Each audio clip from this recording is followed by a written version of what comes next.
அனைவருக்கும் வணக்கம். இந்த வீடியோ பதிவில் அவசியம் இல்லாமல் மற்றவர்களின் வீட்டுக்கு சென்று உணவு சாப்பிடக்கூடாது, அப்படி சாப்பிட்டால் என்ன விளைவுகள் ஏற்படும் என்பதையும், அப்படி சாப்பிடுவதற்கான சூழ்நிலை அமைந்தால் நாம் என்ன செய்ய வேண்டும் என்பதையும் எடுத்துக்கூறும் மகாபாரத கதை ஒன்றை இப்போது பார்க்கலாம். சல்லியன் இவர் மத்திர தேசத்து மன்னன் ஆவார். மாவீரனான சல்லியன் 100 யானை பலம் கொண்டவர். தனது எதிரே எவர் கோபமாக தாக்க வந்தாலும் அவரின் வளத்தை கிரகிக்கும் வரம் பெற்றவர். தேரோட்டுவதிலும் சல்லியன் வல்லவராவார். வில் வித்தையிலும் போர் முறைகளிலும் கை தேர்ந்தவர் சல்லியன். இவரது சகோதரி மாத்திரி மன்னர் பாண்டுவின் 2வது மனைவி ஆவாள். மாத்திரிக்கு பிறந்த புதல்வர்கள்தான் நகலன் மற்றும் சகாதேவன். எனவே சல்லியன் பாண்டவர்களுக்கு தாய்மாமன் ஆகிறார். அப்போது பாண்டவர்கள் 12 ஆண்டுகள் வனவாசமும் ஓராண்டு காந்துரையும் அஞ்சாத வாசமும் முடித்துக்கொண்டு தங்கள் நாட்டிற்கு வந்தார்கள். ஆனால் துரியோதனன் தான் சொன்னபடி நாட்டை அவர்களுக்கு தர மறுத்துவிட்டான். இதனால் பாண்டவர்களுக்கும் கௌரவர்களுக்கும் இடையே போர் ஏற்படும் சூழ்நிலை ஏற்பட்டது. எனவே இரு தரப்பினரும் போருக்கு படை திரட்ட ஆரம்பித்தனர். பாண்டவர்கள் உலாபவியம் என்னும் இடத்தில் படைகளை திரட்டி கொண்டிருந்தனர். பாண்டவர்களின் தாய்மாமனான சல்லியன் பேராற்றல் படைத்தவர். வில்லாண்மையாலும் வாளாண்மையாலும் வேளாண்மையாலும் அவரை வெல்வது மிகவும் சிரமம். அத்தகைய சல்லியன் பாண்டவர்களான தன் மருமக்களுக்கு போரில் உதவுவதற்காக உலாபவியம் நோக்கி தனது பெரும் படைகளுடன் வந்து கொண்டிருந்தார். சல்லியன் பாண்டவர்களுக்கு உதவி செய்வதற்காக வந்து கொண்டிருக்கிறார் என்ற செய்தியை கேள்விப்பட்ட துரியோதனன் பேராற்றல் மிகுந்த சல்லியனை எப்படியாவது தனக்கு உதவியாக்கி கொள்ள வேண்டும், தனது படையுடன் அவரை சேர்த்துவிட வேண்டும். எக்காரணத்தை கொண்டும் அவரை பாண்டவர்கள் பக்கம் சென்று விடாமல் பார்த்து கொள்ள வேண்டும் என்று எண்ணி தீவிர ஆலோசனையில் இருந்தான். சல்லியன் தனது படைகளுடன் புறப்பட்டு உலாபவியம் நோக்கி வந்து கொண்டிருந்தார். சல்லியன் நெடுதூரமாக பயணம் செய்து வந்தமையால் அவரும் அவரது படைகளும் சோர்ந்து போயினர். அப்போது அவர் வரும் பாதையில் ஒரு பாலை நிலம் வேறு குறுக்கிட்டது. கடுமையான வெயில் அடித்தது. வெப்பக்காற்று வீசியது. புழுதி புயல்கள் கண்ணை மறைத்தது. படை வீரர்கள் தண்ணீர் தாகத்தாலும் பசியாலும் துடித்தனர். நாவூர்ந்து நடை தளர்ந்தனர்.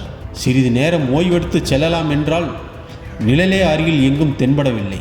தனது படைகள் மிகவும் சோர்ந்து போய் துன்பப்படுவதைக் கண்ட சல்லியன் மிகவும் வேதனை அடைந்தார். அந்த பாலை நிலம் எப்போது முடியும் என்று தெரியாமல் மெதுவாக அவர்கள் முன்னேறி கொண்டு சென்றார்கள். அப்போது ஒரு அதிசயம் நிகழ்ந்தது. அந்த பாலை நிலப்பரப்பில் பெரிய பந்தல் ஒன்று தென்பட்டது. சல்லியனின் பெரும்படைகள் தங்குவதற்கு ஏற்றபடி அது பெரிய கூடாரமாக இருந்தது. அந்த கூடாரத்தை சல்லியனும் அவரது படைகளும் நெருங்கியவுடன் அங்கிருந்த சிலர் வந்து சல்லியனையும் அவரது படை வீரர்களையும் இன்முகத்தோடு வரவேற்று பந்தலுக்குள் அழைத்துச் சென்றார்கள். முதலில் அவர்களின் தாகத்துக்கு இளநீரும் மோரும் தந்தார்கள். யானைகளுக்கும் குதிரைகளுக்கும் தண்ணீர், கரும்பு, அருகம்புல்லும் அங்கு ஒரு இடத்தில் குவிக்கப்பட்டிருந்தன. பிறகு அறுசுவை உணவான பலவை உணவுகளும் தின்பண்டங்களும் பரிமாறப்பட்டன. சல்லியனும் அவரது படை வீரர்களும் நன்கு உணவருந்திவிட்டு இளைப்பாறினார்கள்.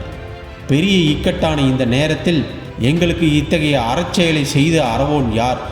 அவர் எதற்காக இந்த அறச்செயலை செய்தார் என்று மனதில் சிந்தித்து கொண்டிருந்தார் சல்லியன். அந்த அறம் செய்தவரை அவரின் மனமும் வாயும் வாழ்த்தி கொண்டே இருந்தது. இந்த அறச்செயலை செய்த அந்த அறவோனுக்கு எனது உடல், பொருள், ஆவி என்று அனைத்தும் உதவினாலும் அதற்கு கைமாறு ஆகாது என்று அவர் வாய் அவரை அறியாமல் உரக்க கத்தி கூறியது. அப்போது மறைவாக நின்று கொண்டு இதையெல்லாம் கவனித்து கொண்டிருந்த துரியோதனன் சட்டென்று சல்லியன் முன்பு வந்து நின்றான். அப்போது அவன், மாமா, தங்களது மருமகனாகிய நான் தான் தங்களின் உபசரிக்கும் இந்த பெரும் பாக்கியத்தை பெற்றேன். தங்களின் உடல், பொருள், ஆவியும் எனக்கே தருவேன் என்று சொன்னீர்கள் அல்லவா? நடக்கப் போகும் போரில் நீங்கள் எனக்கு துணையாக என் பக்கம் நின்றால் போதும். இந்த சிறு உதவிதான் நான் எதிர்பார்க்கும் கைமாறு என்று கூறினான் துரியோதனன். இதை கேட்டு ஆச்சரியமடைந்த சல்லியன் விருந்துண்ட மகிழ்ச்சியால் தன்னையே மறந்து கூறிய ஒரு சொல் தனது கடமைக்கு மாறாக அமைந்து விட்டதே. பாண்டவர்களாகிய என் மருமக்களுக்கு உதவி செய்வதுதானே ஒரு மாமனின் கடமை.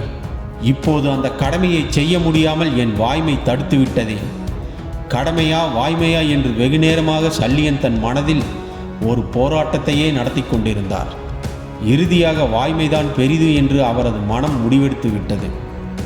பிறகு துரியோதனன் கேட்டுக்கொண்டபடி தனது பெரும்படையுடன் துரியோதனனுக்கு போரில் உதவி செய்வதாக அஸ்தினாபுரம் நோக்கி புறப்பட்டார் சல்லியன். பாண்டவர்களான நகுலன் சகாதேவனுக்கு சல்லியன் தாய்மாமனாக இருந்தபோதும் துரியோதனின் தந்திரத்தால் குருச்சேத்திர போரில் துரியோதனனுக்கு ஆதரவாக கௌரவர்கள் பக்கம் நின்று போரிட நேரிட்டது.